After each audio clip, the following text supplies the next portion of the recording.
I don't know whether it's true or not, but apparently we've lodged a bid, 35 million quid for Sebastien Haller. Now you've got to take it with a little pinch of salt because we've all just been through the Maxi Gomez saga, but this has got one major difference between the Maxi Gomez saga, and that is that I desperately want this guy. I mean, this one should have been top of our list because he's a much better player than Maxi Gomez. I'm very, very excited. I think because I want it to happen, I want to believe that the bid is true.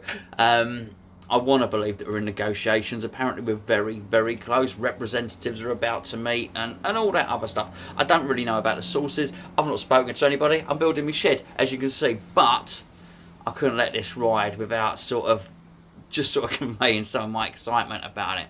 Because I don't think we've had a proper striker for a long time. You may all have your own opinions who was our last decent striker, but I know one thing. I'm probably more excited about this transfer if it goes through than the last time. I'm not going to say Payet because I just didn't really know who Payet was before he signed. I did a few Gonzos, a couple of watches on YouTube, of course, but I didn't know him. He wasn't on my radar sort of months and months before we were linked with him. This guy is different. This guy has been probably my number one striker target for at least the last 4 or 5 months since I was really made properly aware of him. But and I've got to give credit here to Mitch on the forum. Mitch mentioned this guy on the forum 2 years ago. 2 years ago. So we've known about him for quite some time.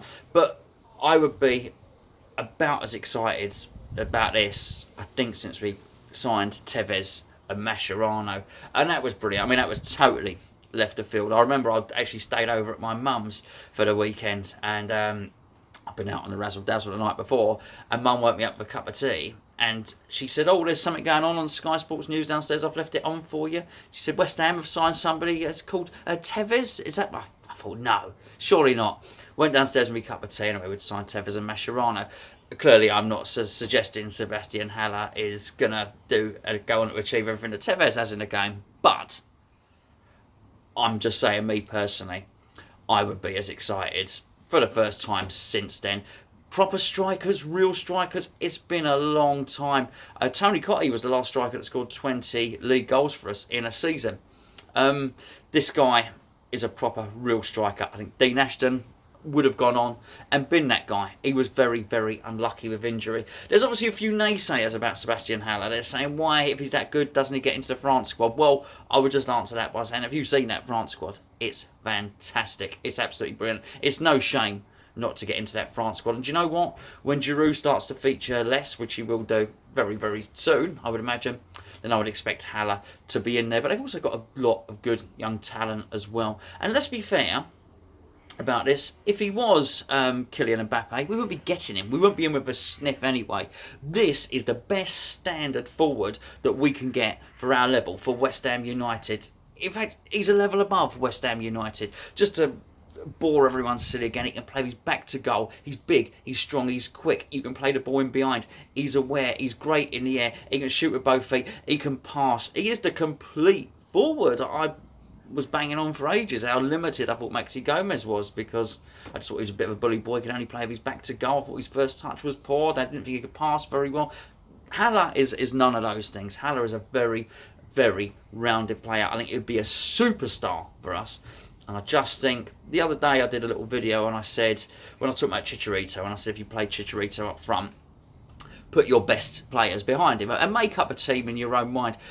Well, imagine this. I mean, I'm just going to pluck it out of thin air now. You may disagree with some, but I'm just thinking up as I go along. So, I mean, let's say Fredericks is your right back. Say Diop, Balbuena, Masuaku, maybe Declan Rice, Jack Wilshere, Fornals in the middle, maybe Felipe Anderson on the left, and possibly Mikel Antonio on the right, with Sebastien Haller at the tip of a team like that, or something like it. We would be giving the opposition nightmares before they even set on the pitch. The opposition manager would be scrambling around, changing his tactics, trying to get somebody to double up on this big brute of a player who is quick, skillful, and very, very hard to mark out the game.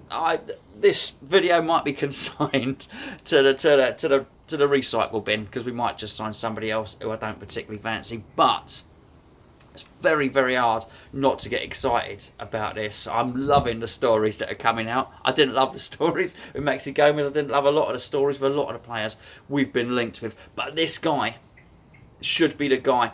Andy Carroll should have been the guy, really. But I think when he was at Newcastle, we got a £35 million move to Liverpool. Everyone thought he was going to be the next big thing. He'd played for England, hadn't he? But he went to Liverpool. It didn't really work out. I think they signed Luis Suarez on the same day.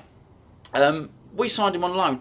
The trouble is with Andy Carroll is we had a taster. We had a year to look at him, and he always was injured within that year as well. So I don't know why we signed him, but I just think he was the last guy who perhaps had the potential to be a big, proper striker for West Ham United.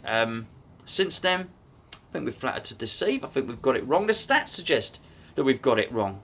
And I don't mean people, there's some people like Marlon Harewood have come in since Tony Cottee played and did a decent enough job, played in the lower divisions, like Zamora. We've all got our own favourite players who came in and played well for West Ham.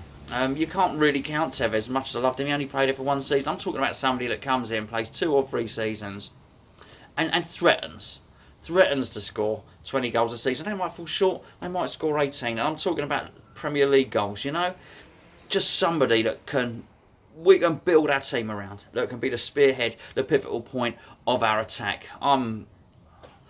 Listen, I'm going out. I'm going out now. I am hoping. I'm going out tonight. I'm going out tomorrow night as well. I'm hoping by the time it gets to Sunday and the Cricket World Cup's on, that we have got this guy in the bag. Apparently, we want to take him to China. So we want to get the deal wrapped up really, really quick. This would show huge amounts of ambition, and it would have me absolutely buzzing for the start of the season.